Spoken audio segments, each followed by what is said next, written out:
Hello, thank you so much for joining us today for Ask a Librarian Live History and Culture Edition. I'm Gabriella Kahn from the Smithsonian Libraries Advancement Team, and I'm so pleased to welcome you to our program. We hope that everything will go as smoothly as possible, but just in case there are any hiccups, please bear with us. We're recording the program so that we can share it with those who weren't able to join us today, or if there are any technical issues. And just like so many of you, our speakers today are at home with families and pets, so please excuse any potential background sounds or surprise visitors. Smithsonian Secretary Lonnie Bunch recently wrote about the Smithsonian. We strive to tell the complete American story, including many voices, acknowledging the difficult moments in our past, and celebrating American creativity and achievement. The Smithsonian Libraries is a critical part of telling the complete American story.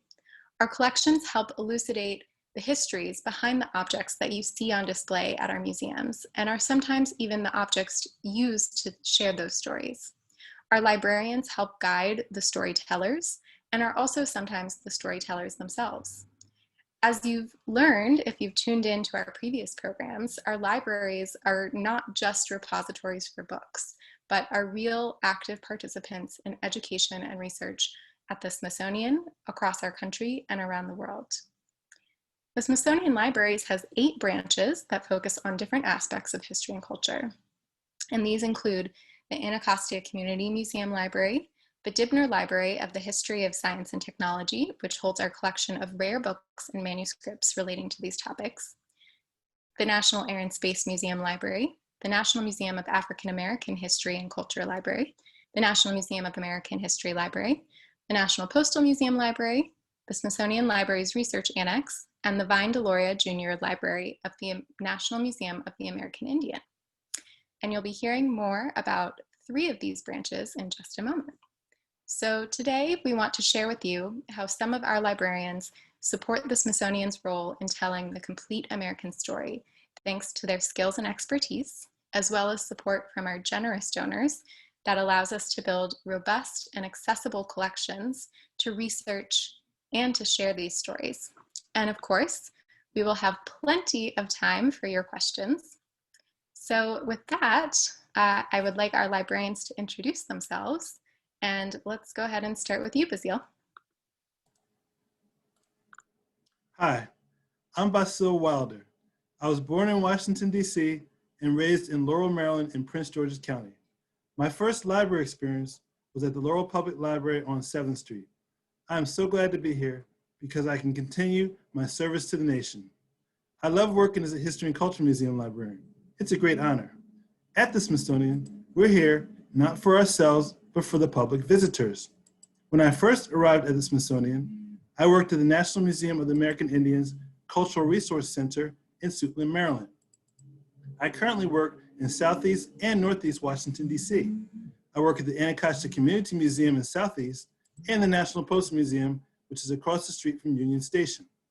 Since mail is a form of communication, in a sense, you could say that I work at the Community Museum Library and the Communication Museum Library. What a wonderful combination. Thank you.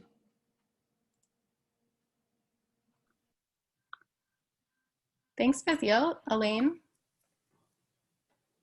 Before I begin, I want to gratefully acknowledge the Piscataway peoples on whose ancestral homelands I live, as well as the diverse and vibrant Native communities who make their home here today.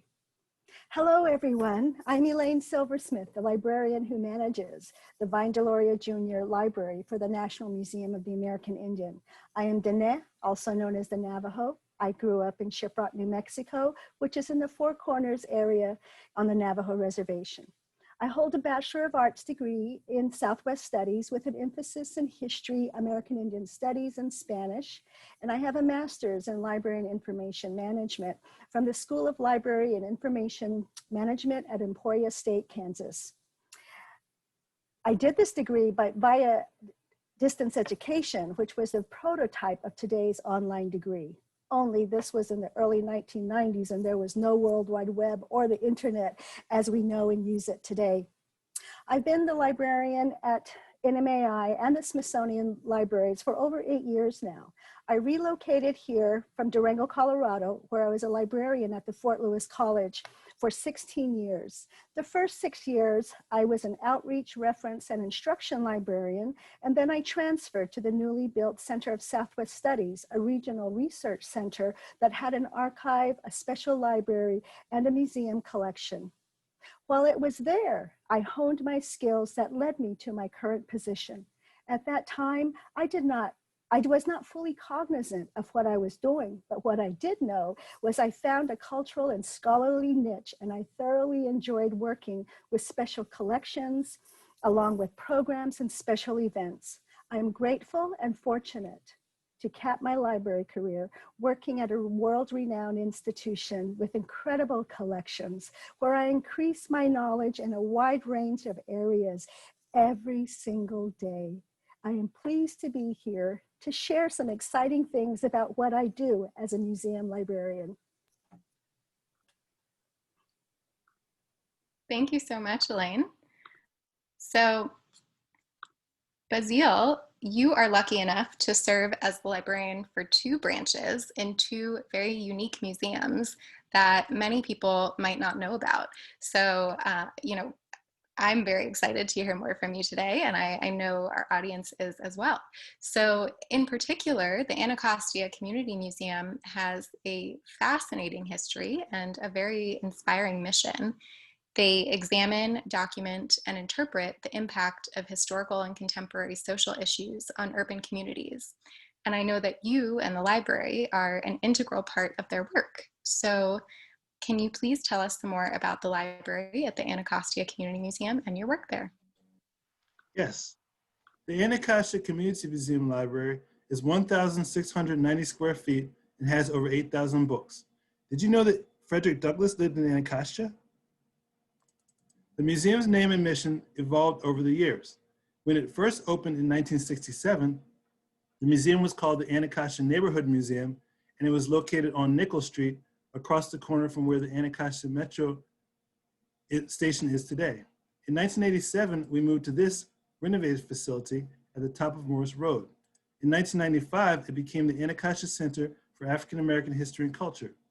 In 2006, it assumed the current name, Anacostia Community Museum. Today, the library collection focuses on American urban communities, from urban studies and urban history to ecology, urban waterways, and urban redevelopment.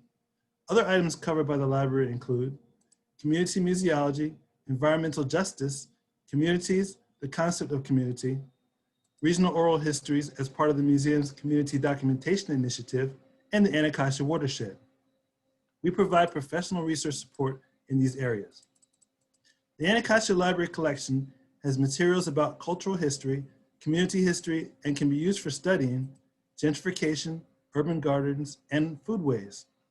We research case studies of urban communities that are situated near and sometimes isolated by waterways, just like the Anacostia River in DC. Cities have communities which provide for further research. The Anacostia Community Museum documents and preserves communities' memories, struggles, and successes, and offers a platform where diverse voices and cultures can be heard. Our exhibits bridge disparate parts of our communities and can bring collective action to bear on forging a better future together, and our collections support that mission. Here I am standing with Anacostia Curator Alcione Amos. Our collection aligns with the museum's object collection. We support research by being a fountain of knowledge for the museum curators and educators.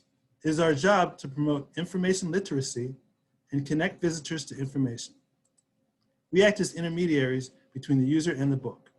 We help curators find what they need to build excellent museum exhibitions and tell the story of America, past and present. The Anacostia Community Museum instructs the public, and as librarians, we help guide the researchers toward much needed primary and secondary sources. And many of the books we have in our library were written by our curators and scholars who are employees of the Smithsonian. The library collection must support the museum's mission. We also have art and artist files in our library, and you can access our collections at collection.si.edu and Smithsonian online virtual archives at sova.si.edu. The art and artist files are vertical files with information on local artists, art collectives, galleries, and museums. The files contain exhibition announcements, newspaper and magazine clippings, press releases, brochures, reviews, invitations, illustrations, resumes, and copies. One way we've adapted to the pandemic is producing how-to recordings and teaching live classes. This supports our user community by providing a valuable source of information that they can consult on demand to meet their research needs. Our collections are essential to Smithsonian staff research. The Anacostia Community Museum Library is the start point of each museum exhibition. It's a mutual relationship. Anacostia Museum staff depend on us, and we depend on Anacostia Museum staff. The Anacostia Community Museum Library is located in Ward 8 and is the only Smithsonian museum inside of a residential neighborhood. We're not on the mall. Part of museum librarianship is educating the public visitors. At Anacostia Library, we participate in Career Day with local students.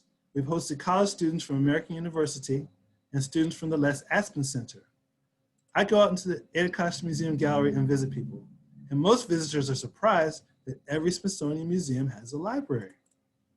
I focus on collection development and collection care.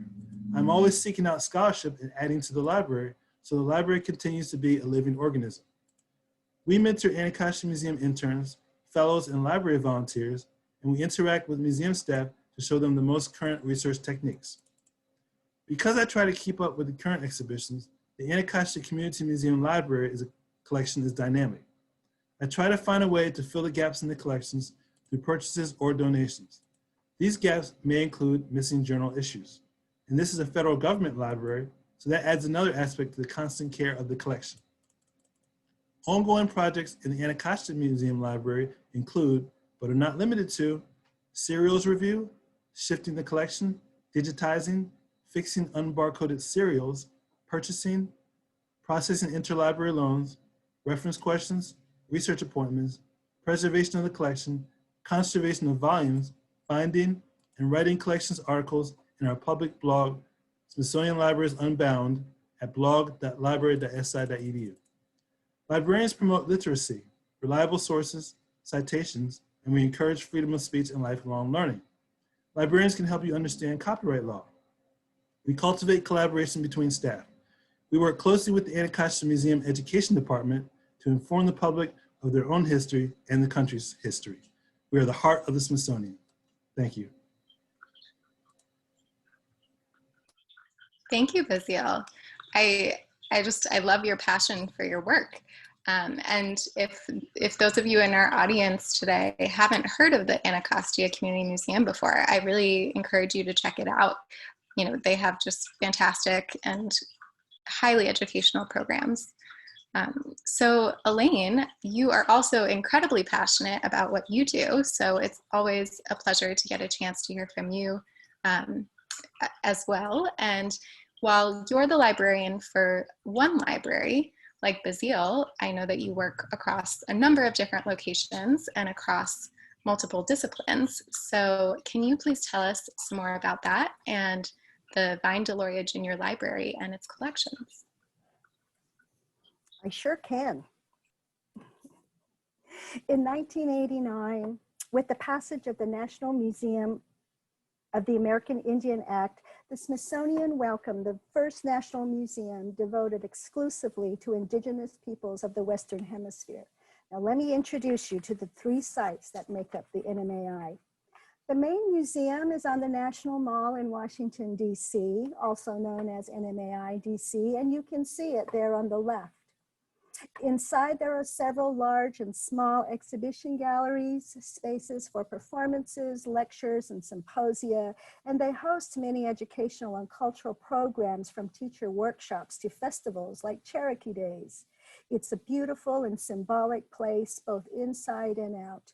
Currently, the museum is constructing the National Native American Veterans Memorial on the grounds, and that has even influenced my library's collection. The museum opened in 2004, and I was fortunate to have been there for that special day. Next is the George Gustav High Center, known as NMAI New York. It opened in 1994 and is located inside the Alexander Hamilton U.S. Customs House in Lower Manhattan, New York City. And you can see that building on the lower right of the slide. It houses exhibitions, has a number of educational activities, and has an outstanding performing arts programs that fit the vibrant New York City life. And in the top right corner is the Cultural Resources Center in Suitland, Maryland, which opened in 1999. And we consider it to be the heart and soul of NMAI and is the home to the Vine Deloria Junior Library.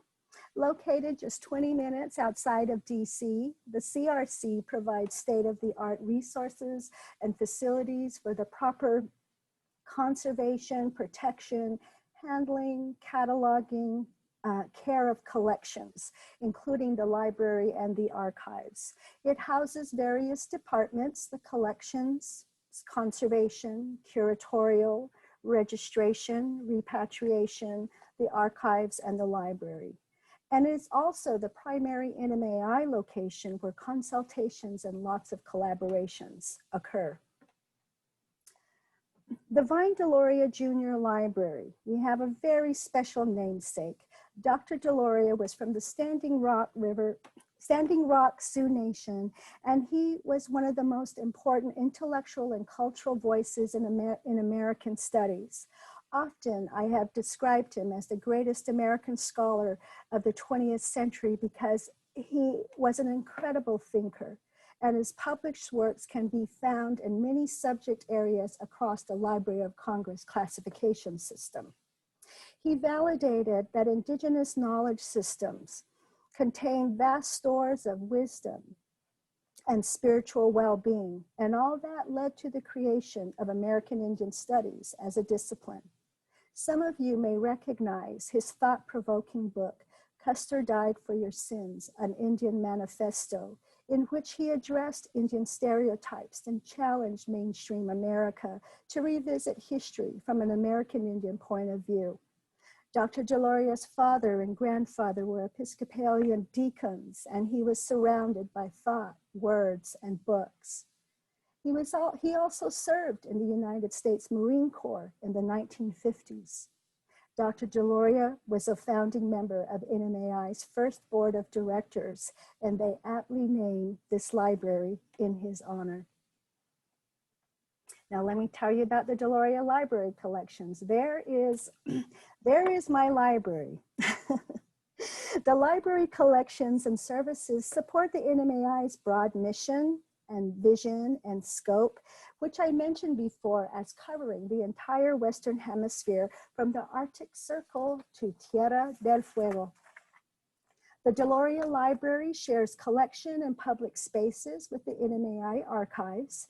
We are situated on the lower level of the Cultural Resources Center on the east side. So basically we live on the lower east side of the CRC.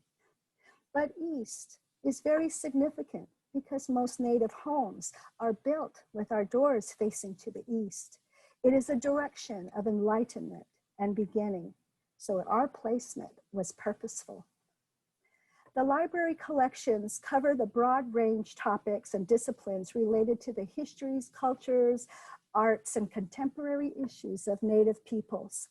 We have a growing rare book collection. I skipped my line here. In addition to the main library, I oversee the very specialized conservation library, which is also located in the Resource Center, along with two small resource collections used in public programs in the museum's interactive children's areas in DC and New York. The Deloria Library research materials include over 42,000 volumes of books, which are supported with periodicals and microfilm and media in the main collection. We have a growing rare book collection for research and exhibitions, and they are housed in a secured room. I'm sorry I don't have a photo to share with you, but you can see a small array of books in the collections collage slide. I had very little experience working with rare books, but my skills have expanded since being here. I've taken many workshops on handling rare books and have also sponsored workshops for staff. And you can see a slide where there is a rare book workshop at the CRC for staff. Another favorite collection of mine is a Native American artist files, and you can see the room straight ahead in the middle, and there are some files for which there is a separate library database, since several Smithsonian libraries have artist files collections. Our artist files feature over 450 Native American, First Nations, Alaska Native, Hawaiian Native, and Indigenous artists. Many of the artists represented have creative works in our collections, or they have had past exhibitions at the museum.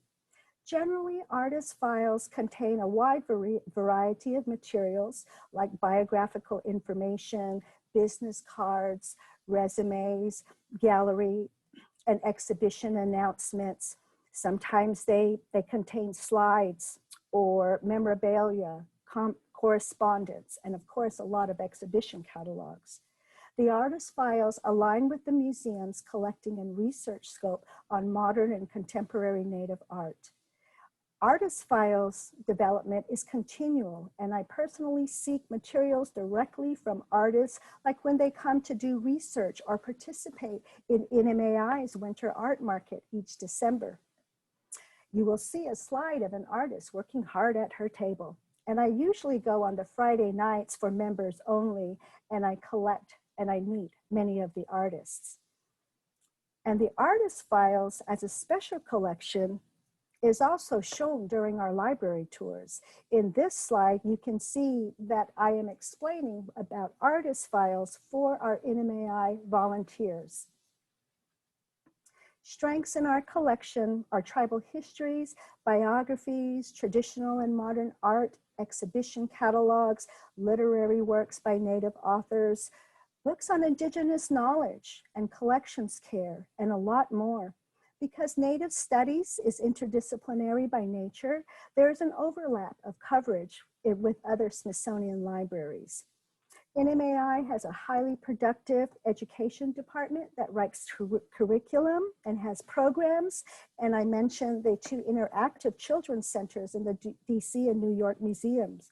Therefore, children's and young adult literature are a collection scope, especially since more Native authors and illustrators are publishing authentic stories of contemporary and traditional Native life.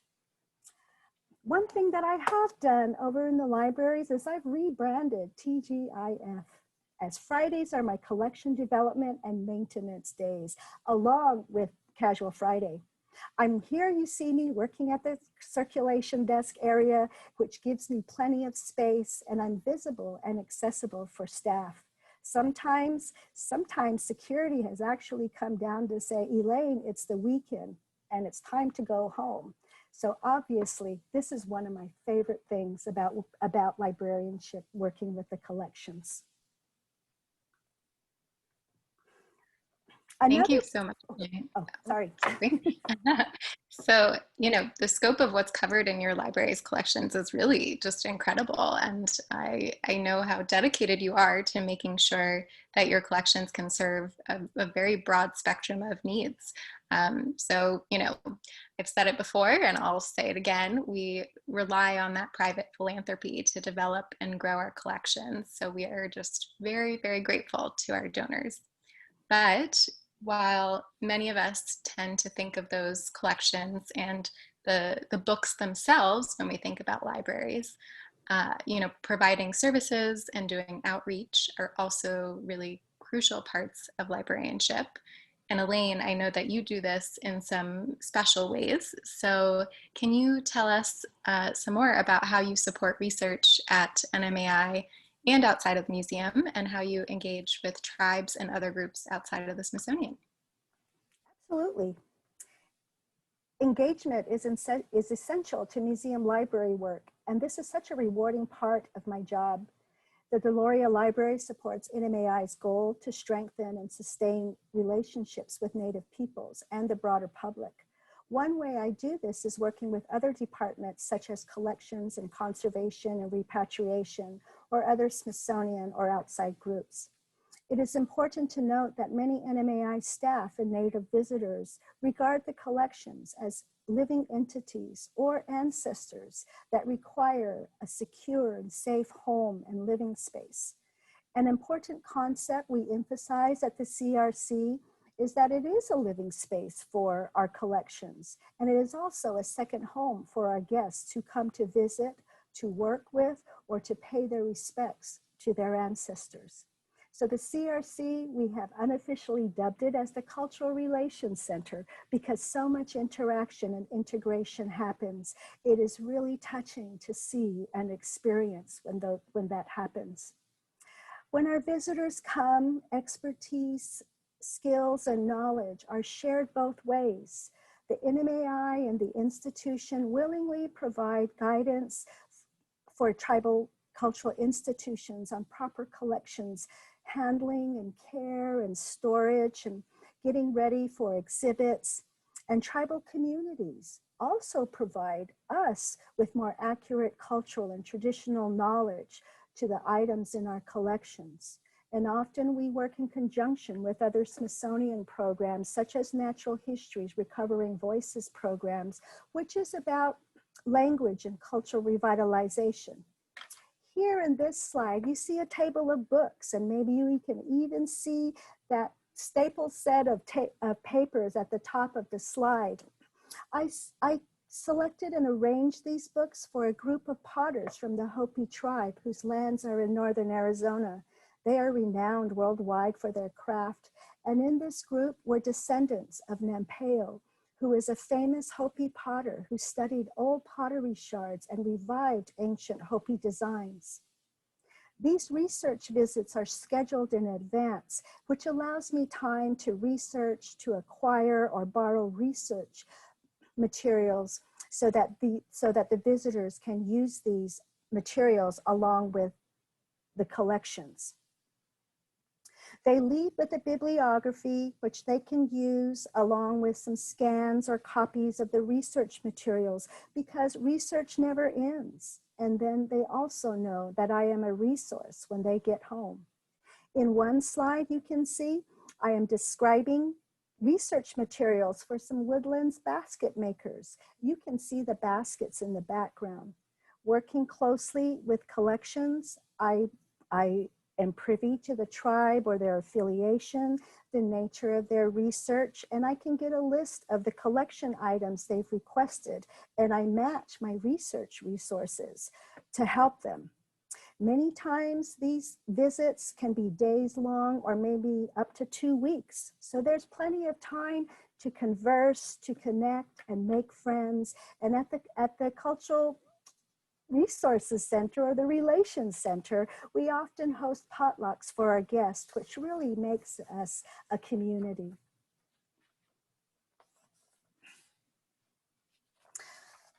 Another area of work that I do is presenting tours, whether it may be in the library or with the Nmai collections. This is where I get to share my knowledge and expertise in these tours with all kinds of groups. Every time I am in collections, I see new things to research. In this slide, you see my presentations in the upper left-hand corner. That presentation is on Apache violins. And the large photo in that slide is my presentation on Navajo Folk Art. And that particular piece is one of my favorites. It's called the Navajo Prairie Dog Gospel Band. The title itself portrays our Navajo humor. It's a cultural icon in many ways, this piece, and it's a perfect item to share a segment of contemporary Navajo life and just life on the reservation, because prairie dogs are out there. There are tent revivals and gospel bands are common. And I also describe the geography and the landscape to bring a full understanding of a piece such as this one. The next photo shows me with the Navajo Nation presidents. Oh, okay. Yes, this photo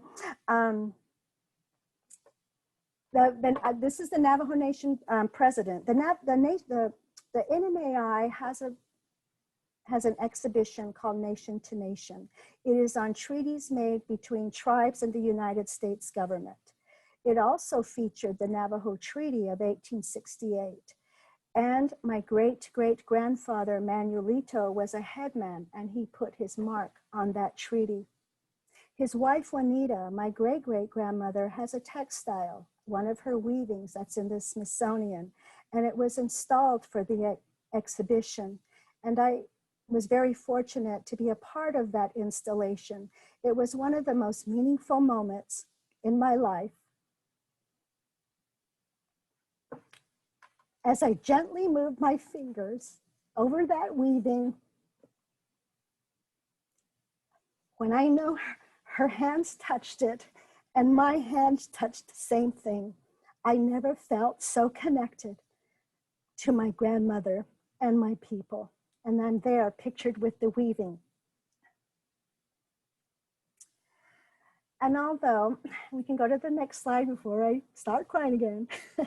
This is the one where when we were celebrating the Treaty of 1868, the Navajo delegation came into collections, and I have a picture there with our former Navajo Nation president. And you can see some of the Navajo textiles kind of in the background. The other is I'm working also with former Navajo Nation President Ben Shelley and some representatives from the Washington, D.C. office for Navajo Nation as they are looking through copies of photographs that are in the Nmai archives. Although I'm not a fluent speaker, my Dene language is a benefit. In this photo, I recorded some Navajo pronunciations of an audio book. This was an audio book called Co-Talkers. It is a young adult book written by Abenaki author Joseph Bruchac, and it was about the Navajo Co-Talkers who were instrumental in turning around the Pacific Campaign in World War II. As a matter of fact, many tribes utilized their languages in co-talking during World War II. And to think that we were forbidden to speak our language in school, and now many are endangered, which makes my work to acquire language materials extremely important. As I mentioned in my personal introduction, I've been a librarian for quite a few years, and in any profession, it's beneficial to be active in your field, and advocacy is key for libraries. I've always had interest in library services to American Indians and Native communities. Many tribes do not have a public library. In this slide, I am conversing with Senator Mark Heinrich from New Mexico and Ms. Cynthia Aguilar, the librarian for the Pueblo of Santo Domingo Tribal Community Library in New Mexico. I had facilitated a panel of tribal and rural librarians on the lack of broadband infrastructure. This was an informational hearing on Capitol Hill held in April 2018. And recently, I attended a virtual program on the advancement of broadband in New Mexico, and this makes me very happy. In other ways that I'm active, I was recently appointed to the National Advisory Council for the Association of Tribal Archives, Libraries, and Museums. I've been with that organization since its convening in the early 2000s. I'm also on the board for FedLink, a federal libraries consortium. And lastly, I am a very proud member and past president of the American Indian Library Association. In this slide, I am with 5 other Navajo and Pueblo librarians. This was taken in Albuquerque at the Indian Pueblo Cultural Center. There were so few Native librarians when I graduated from library school. And so from the onset, I became a part of the American Library Association's Spectrum Initiative, which was to increase librarians of color because our demographics needed us so bad. So that photo gives me such pleasure, knowing that collective efforts in recruitment to librarianship works, and it works for Native communities. I've been a librarian for almost 25 years now, and so the R word, the retirement word, has slowly inched into my vocabulary. And so in a few years, the Deloria Library will need a replacement, and maybe my replacement is out there. And I hope you really enjoyed about all these wonderful things we do in museum libraries. Thank you. Thank you so much, Elayne. I get goosebumps every time I hear you tell that story about how you were able to have that powerful experience to feel so connected to your ancestors. And I know that, you know, that's an important part of what you do every day. And I like to think that the Smithsonian can offer, you know, some version of an experience kind of like that to all of us in different ways because of how we strive to tell the complete American story. And I know that Baasil has a special story about how our Adopt-a-Book program allowed for one of our donors to have a special experience with her grandfather. So Baasil, you know, I know you also have a lot to share about the National Postal Museum Library, so I'll let you take it from here. Thank you. The National Postal Museum Library is 6,000 square feet and has over 12,000 books. First opened on July 30th, 1993, we are the only Smithsonian museum located inside of a post office building, and we are the only branch of the Smithsonian Libraries with official Saturday opening hours. And here's why. Before the pandemic, we hosted library open house days on the third Saturday of every month from 10 to 4 p.m., open to the public, no appointment needed. The museum is dedicated to the presentation, preservation, and study of postal history and philately through stamps and optics. Our library collection supports the museum's mission. Did you know that a postage stamp is a miniature work of art? We are located across the street from Union Station in Washington, D.C., walking distance from the U.S. Postal Service corporate headquarters building in the National Archives. We have over 12,000 volumes devoted to the study of postal history and philately. In my opinion, philately is the art of stamp collecting, and it just so happens that October is National Stamp Collecting Month. The library collection was built around generous donations of philatelists from around the world, and when access to the building is possible, we process donations. A major collection from the U.S. Post Office Department is our Third Assistant Postmaster General files that you see here, which include the stamp design files and correspondence between the Postmaster General and citizens, ranging from Scott No. 1 in 1847 to Scott No. 2532 in 1991. We also have a government documents section in our library, which includes the annual reports of the Postmaster General, the postal bulletins, the United States official postal guides, and the postal laws and regulations.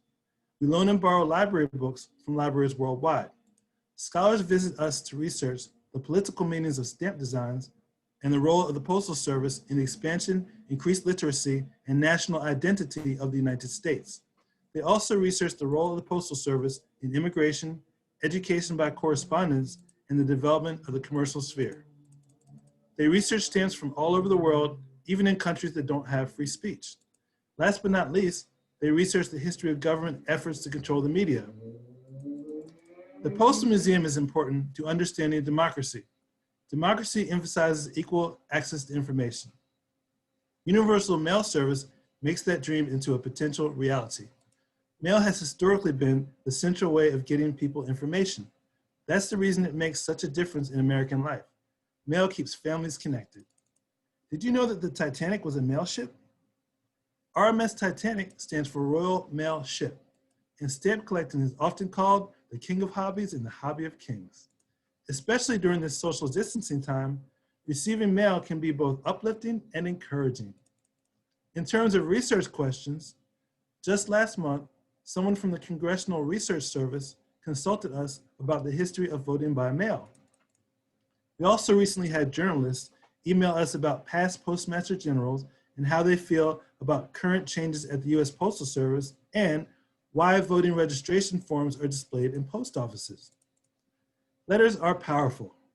Careers can be launched by letters of recommendation and lives can be saved by letters. Recently, we had a donor who gave us her copy of a book about the RMS Titanic, and she also donated family photos and an essay describing the provenance of the book. We restored the book and put it on display in the library. The donor and her husband traveled from North Carolina to come see her book on display in DC, and I'm pictured with her here on the left. At the Postal Museum Library, our collections are international in scope. So are the visiting researchers. The Postal Museum curators and educators partner with the libraries to teach the public. My experience with supporting museum curators is that they prefer to browse our library collections. We also gain experience when a collector walks into the library, widening my understanding of the field. I get answers to the questions, what's out there? And why do people do what they do? It allows for greater creativity and library responsiveness, widening my circle of contacts and expanding the knowledge base of the entire library. We're essentially gaining an ambassador for the field, and he or she is standing right here in the library. So our collections must be constantly growing to benefit all library users. I worked in 2 of the smaller museums, so the turnover rate for new exhibitions is different than the larger museums. I still have to keep up with the curator's changing needs by continually improving both collections and acquiring new books to support exhibition plans and research. During the pandemic, I'm still able to support the staff by helping them discuss and expand their museum mission and vision statements, strategic plans, building renovation plans, their object collecting plans, and by providing library information so we can respond to research questions from the public. We participate in the Adopt a Book program, where donors select a book in our libraries that truly resonates with them or their family and they adopt it. The Postal Museum Library recently had a donor adopt a book about the golden age of the newspaper. Then she and her grandfather visited our library to examine the bookplate we installed in their adopted book. It was an honor to host a donor in our library. She wrote a public blog post about her grandfather and their love of stamps in the adopted book program in order to raise awareness of the need to save the Postal Service. We appreciate all of our donors. Thank you.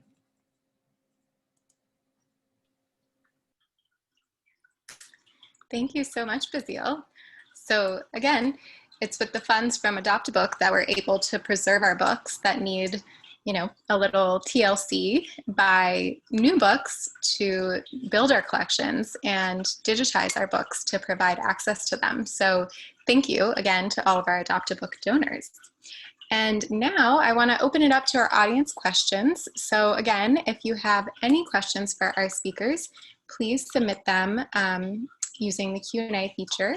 So the first one builds on something that Baasil was already touching on a little bit, which is how has the pandemic changed your role and changed what you do every day? So this is a question for both of you. Baasil, maybe you can build on what you already shared, and Elayne, you can tell us a little bit about how things have changed for you.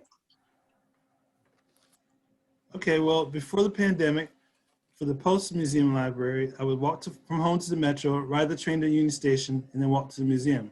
I would get to work, open up the library, help people all day, attend staff meetings in person, lots of conversations, and spending time listening to what the researchers need.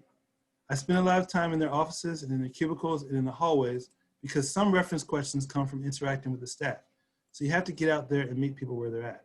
This is how I support the museum's mission. The Postal Museum Library is currently supporting museum curators who are now doing media interviews, writing articles and blog posts, giving presentations like this, and giving talks because many people are thinking and talking about the mail.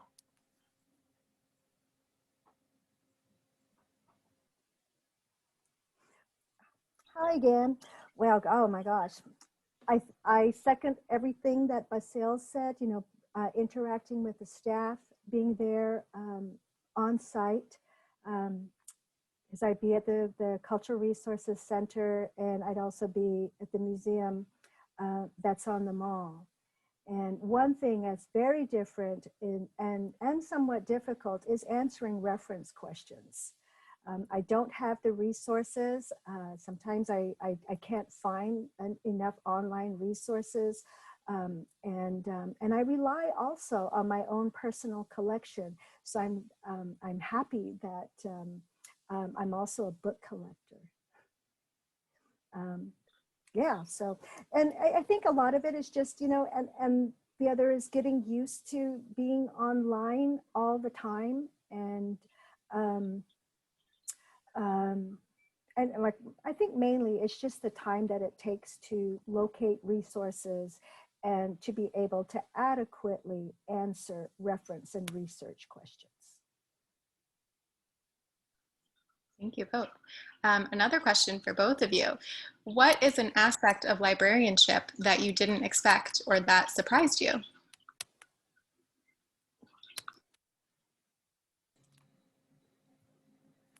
Baasil? Yeah, I'll go first. Okay. The prices, it's amazing how much things cost. Some of our equipment, our databases, our serials collections, our monograph collections, and our compact shelving ages with time. So we need donor support to help them keep them current.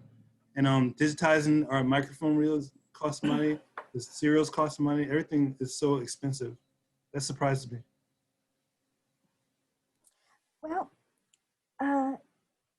it's hard to,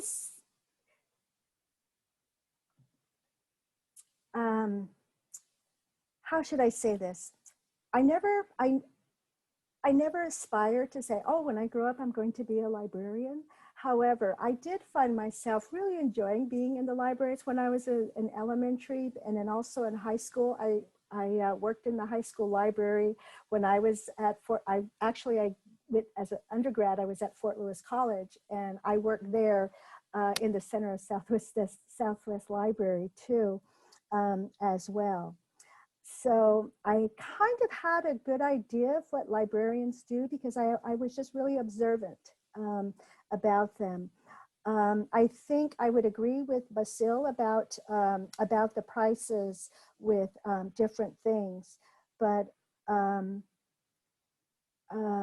gosh, with librarianship, I think part of it would be what I do right now is the advocacy. You have to advocate for your library just like we are doing here.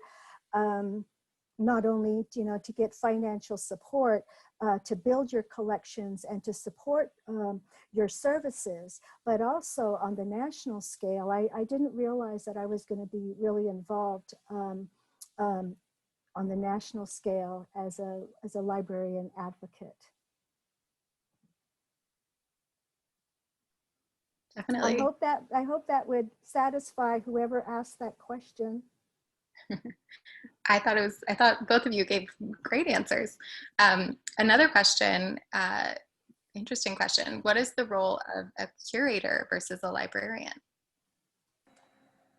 Can we go first? I think in museum librarianship, it's blended, being a librarian and a curator, because with a curator, you study your collections, you research your collections, you find out where the gaps are, and you think about what kind of objects you're going to put in your exhibition. And I think as a museum librarian, it overlaps with being a curator in terms of collections care and researching. It could be about an author. It could be researching about Native American children's literature. And so we do a lot of research on the side, and our time isn't always, just shelving books or checking out books, but it really is analyzing your collection. Where are the gaps? What is the current research? And even looking out forthcoming, what is on the horizon? And so in that way, I kind of see our roles very similar, with the exception of not, because I do know of one of our librarian colleagues who has curated a book exhibition in her library. So, and I did that at my previous institution too as well. Baasil? Yes, I agree with Elayne on all her points. And just to add to what she said, I believe a curator is a subject matter expert. They're like an artist. They're trying to paint a tapestry. And I'm in a supporting role, providing all the resources they need to do their job. But the curator is almost like a magician. They can create things out of thin air. Yeah, thank you both. That was a great answer. And I think, you know, like you said, there are a number of librarians who are really both, because we do have exhibitions. You know, the libraries has an exhibitions program, and at a lot of the museums, the books from the libraries are often an important part of the museum exhibitions. So yeah, we're involved in a lot of ways. So, you know, like both of you said, there is overlap, which is really awesome. Another question here for both of you. Can you talk a little bit more about your community outreach, some of the smaller groups or communities that you've worked with? Yes, I have a few here in this area. Another role that I have outside of the Smithsonian is I'm a board member for Running Strong for American Indian Youth, which is a program that's based in Alexandria. And one of their programs is called Dream Starters. And these are for young people who have these wonderful ideas of of things that they want to do to improve things in their communities. It could be, you know, towards a young group. It could be, you know, working with elders.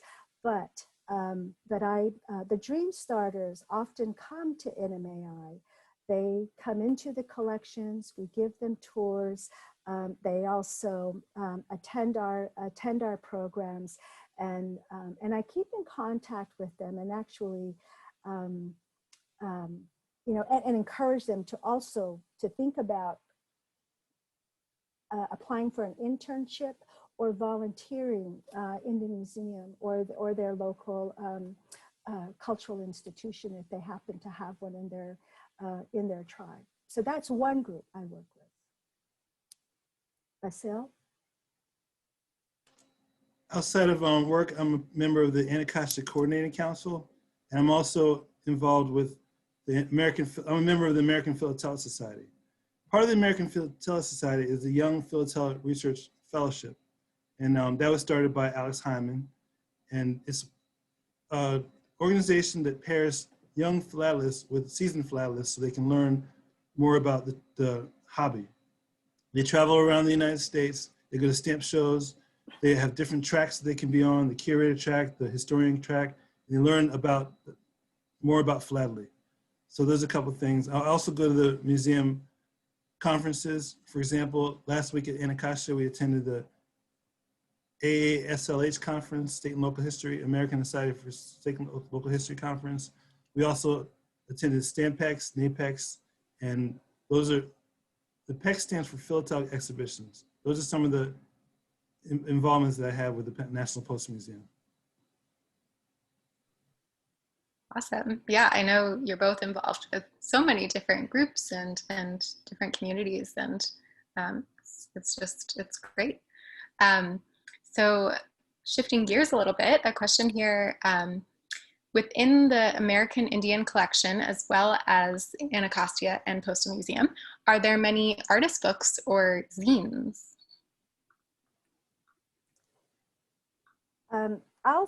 Baasil, may I go first? Okay. Oh man, I have fallen in love with zines.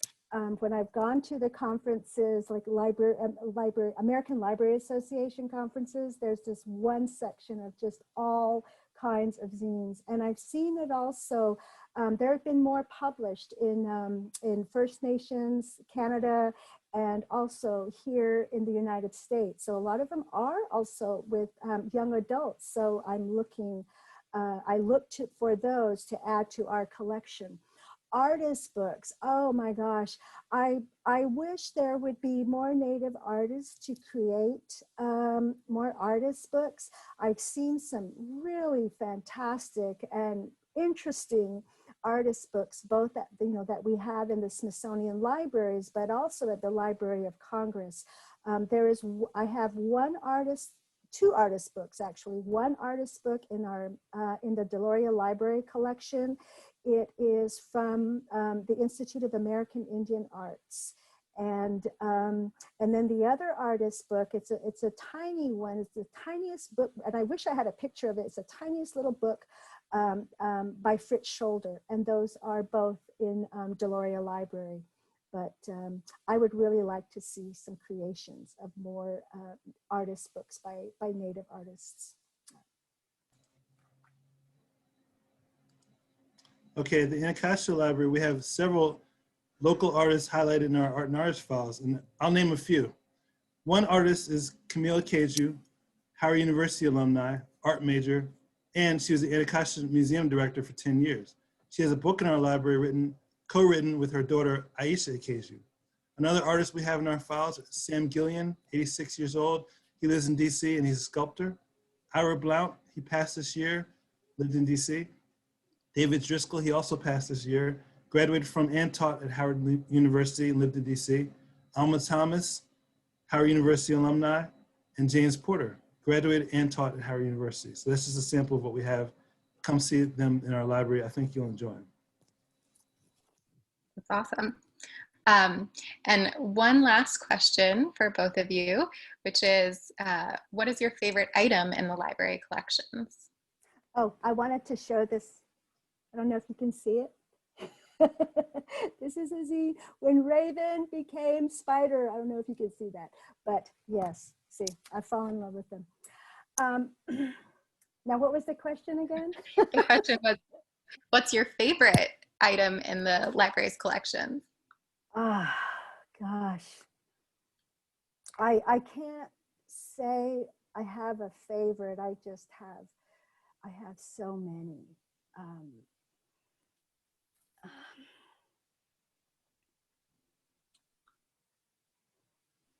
Baasil, do you have one off the top of your head?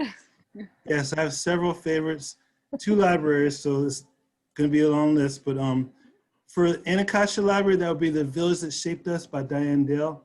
It was published in 2011, consists of oral history interviews. Diane Dale is a fourth generation Anacostan, a community historian. Her family came to live in Anacostia in 1892. And Diane Dale is the president of the Anacostia Historical Society, and she's lectured and written about Anacostia for 25 years.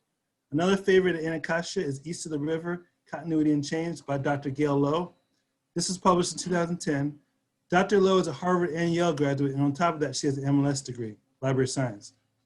She worked with Louise Daniel Hutchison, our first historian, starting in 1980. Dr. Lowe became our museum historian from 1992 to her passing in 2015. Her book consists of 12 essays in 3 parts, Yesterday, Today, and Tomorrow. The local and national media do not regard all DC neighborhoods equally. Her book addresses the stereotypical view that most of DC's crime is in east of the river communities. Now for the Postal Museum, I have 2 favorites. The first one I want to mention is a story,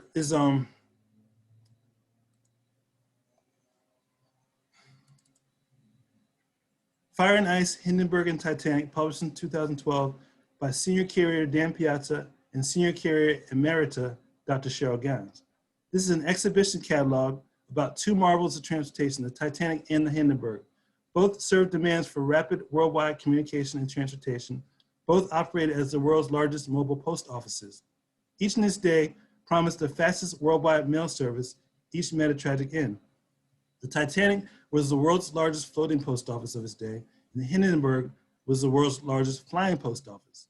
In the publication year, 2012, both marked anniversaries. The Hindenburg crashed 75 years before, and the Titanic sank 100 years before. And last but not least, for the Postal Museum, I like Freedom Just Around the Corner, Black America from Civil War to Civil Rights, published in 2014 by our senior curator, Dan Piazza. This exhibition made history as the National Postal Museum's first exhibition devoted entirely to African-American history. It's a chronicle of the African-American experience told via the lens of stamps and mail. It includes letters carried by slaves, mailed to and from leaders of the Civil Rights Movement, and artwork for the U.S. Postal Service's Black Heritage Stamp Series.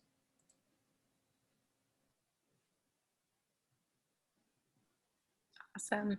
Elayne, did you think of something? Oh, yes. I mean, there's a particular book that I like. I go to that. It's Water Lily by Ella Deloria, and Ella Deloria actually is Vine Deloria's auntie. And I've got Deloria on my mind. But we also have a lot of exhibition catalogs from Nmai, and the Nation to Nation is one of my favorites, but also the Inca Road. And Inca Road, they were working on that exhibition when I first got to Nmai in 2012.